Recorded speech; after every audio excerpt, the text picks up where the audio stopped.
ไม่พลาดในบ้านนะตา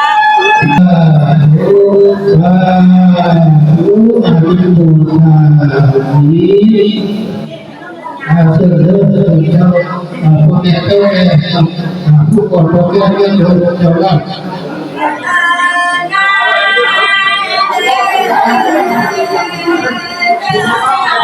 เราที่ไหนที่เราทำเราทำคุณรู้ผู้มาผ่านงานทำเรา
พิธีกุลาบาสีสู้ควนกันจะตั้งบ้านขะเน่งการบ้านนะตาทุกท่านก็มาตุ้มมาโฮมมาเต้ามาโฮมกันอยู่ที่นี้ของการบ้านนะตาหมู่บ้านของใหญ่วิไลมะม่วนนี่เอง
ถ้าใครสบายดีพี่น้องกองไปบรรจุผู้สุขนวันนี้ใหญ่เป็นไรม่วน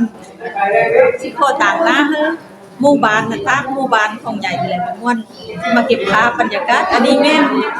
ประเพณีของ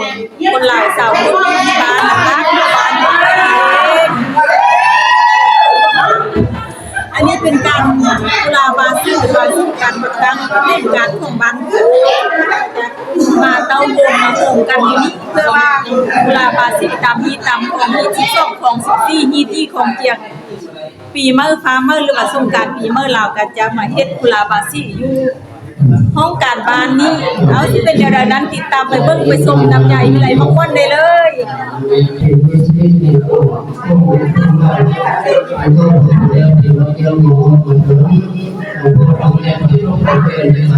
โอ้วันร้อนมันทำตีทำเลื้อนอะไรไม่รู้ว่าเขา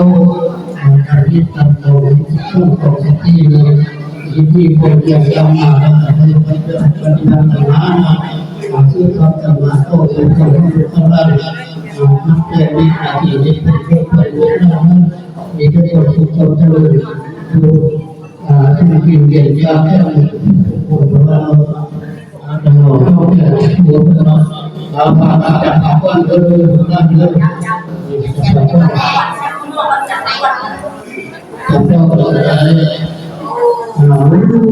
คนมาคนมาบ้านบ้านคนเดียวกันเราก็มีกันมันมีที่เรามีแต่ก็คนมาเราก็มีในแต่ก็คนเดียวมีกันมีที่เราที่ทำที่ทำนั้นเราก็คนทำที่เราดูจะเอาทำเราที่ดีแล้วเราก็ให้ทุกคนทุกคนเรียนทุกกินเยอะแล้ววันนี้พอได้มาได้ทำดีที่เป็นคนเจริญในด้านการทำงานการก็มีก็เป็นที่เป็นประการเจริญ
สู้เพื่อนบาซี่สู้เพื่อนการจัดการบ้านเล่นการของบ้าน